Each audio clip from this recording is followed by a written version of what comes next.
Here's all I really knew about George Romero. I knew that George was basically, some people don't know this, he came out of New York, went to Pittsburgh, and got in the industry in one form or another, maybe commercials, this, that, and the other thing. And here's what I really knew. I knew Night of the Living Dead, which of course we all know is a cult classic.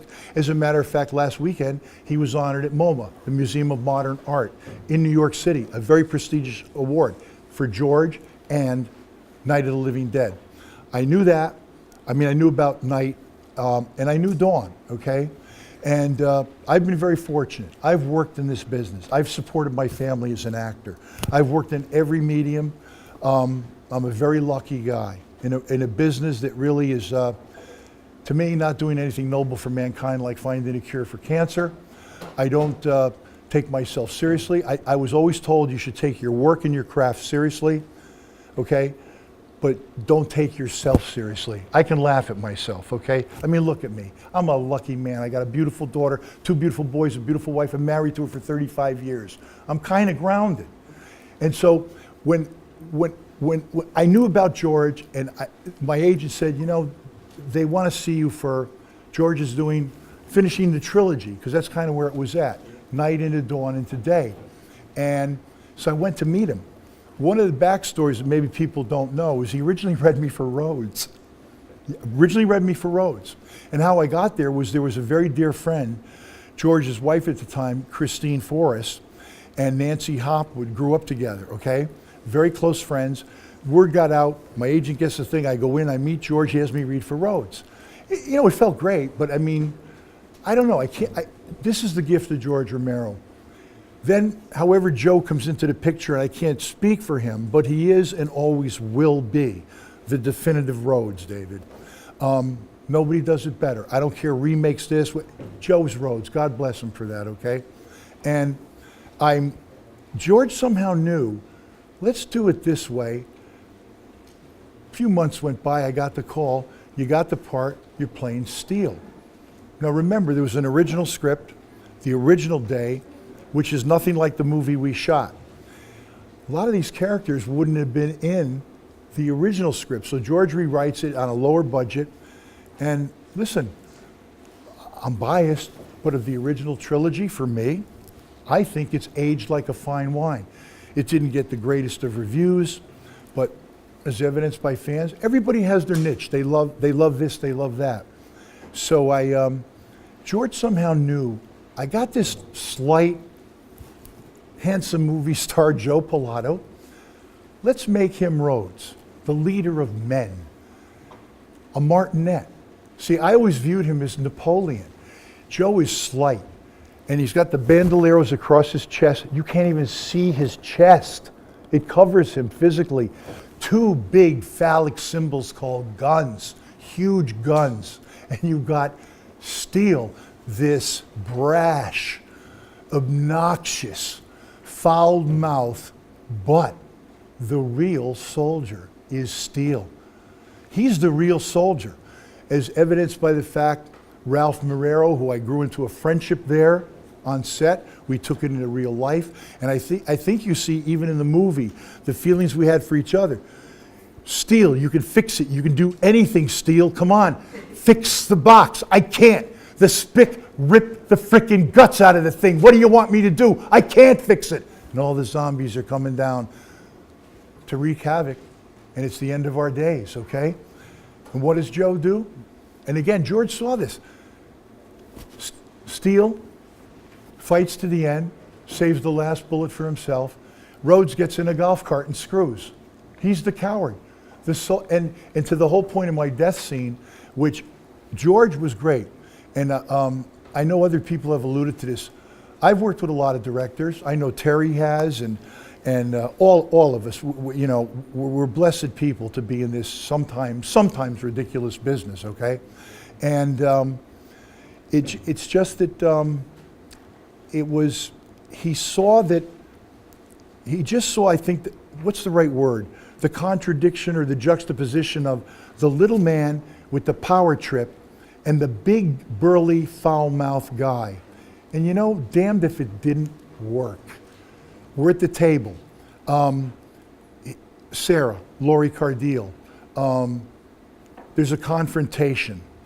And you know, the wacko, Rhodes, says, Steele, he wants me to kill her.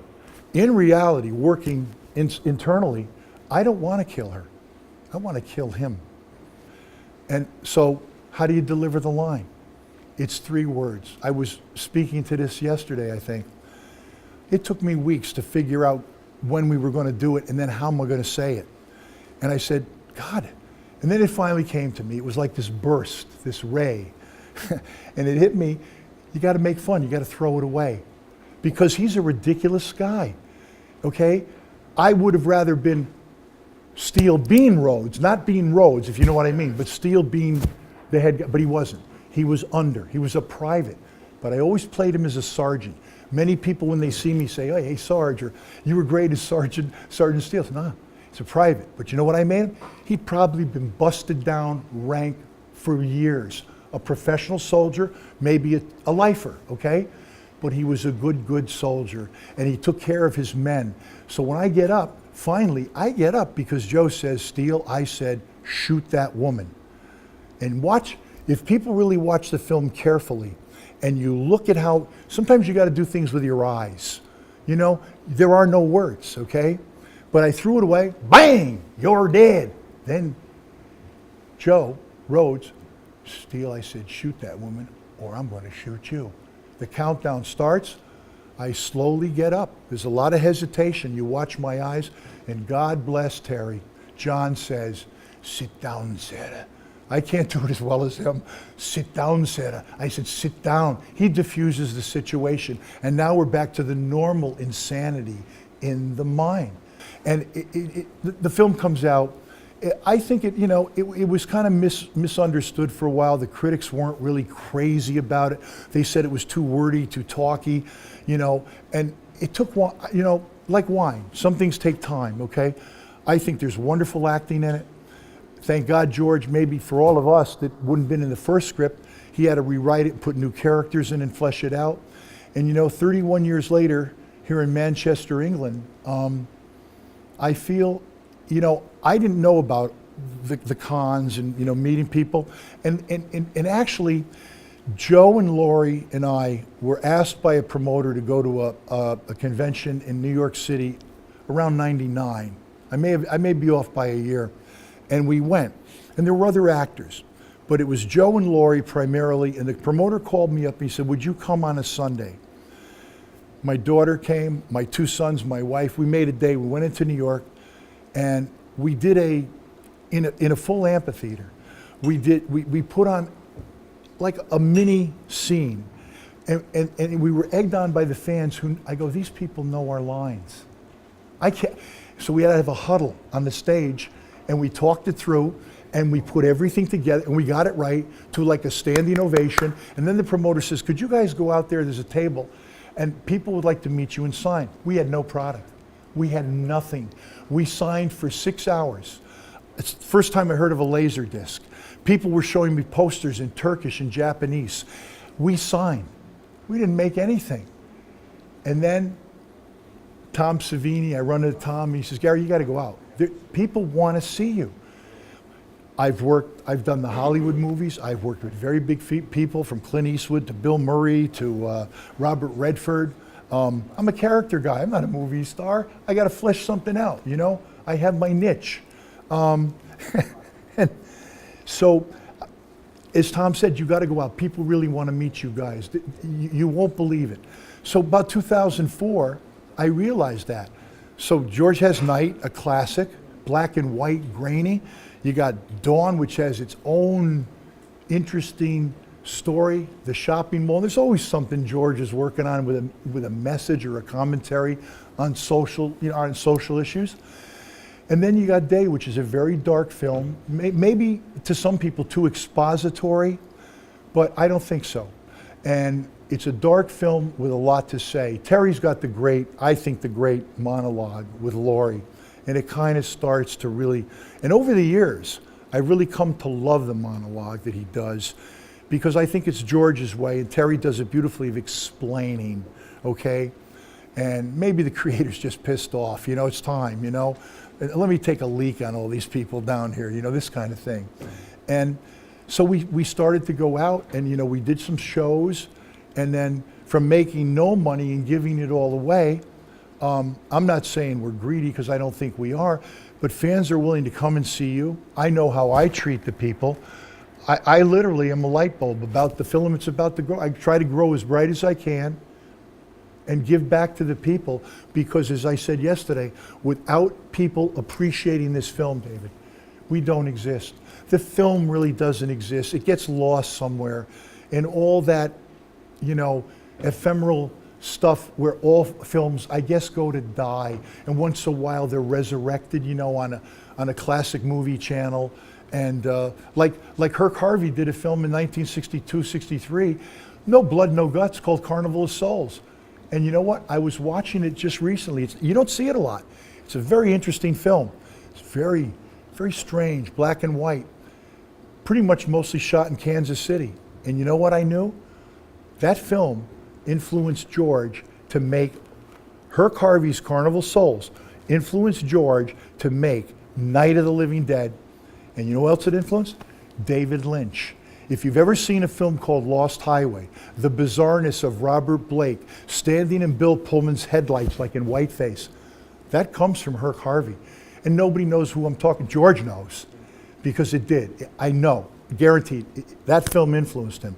So we saw that there's this whole, for me, it's the only horror film, yes, more specifically zombie horror film I've ever done. And I'm actually proud of it. And at the time I said, okay, let's give this a shot. Maybe come see, come saw, But again, it's aged like a fine, fine wine over time. I know we can travel the world on this if we want to. You can turn shows down. This show in Manchester, God bless my daughter Rachel, who's great on the internet, and she says, you got to meet this guy Marcus, and I mean this in the right way. She fell in love with him, and I think he fell in love with her. And last August, I committed to this many, many months ago.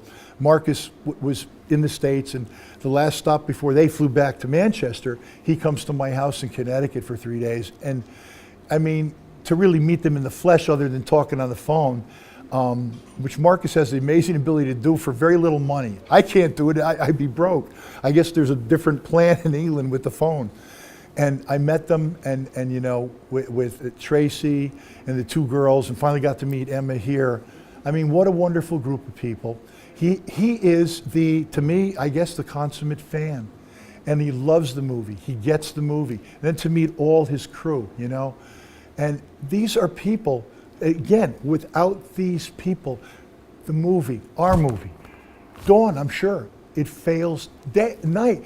Night will always be a classic because of what it is. It was George's first film. It was grainy. It was black and white. But it still gives me the creeps, kind of like Carnival of Souls. And now you come up the ladder, and here's Dawn, and then you get the day, and then other things come after. But I was doing a show in New Jersey 5 years ago. Joe, me, Tom, Savini, George was down the other end, and came down, we hung out for a while.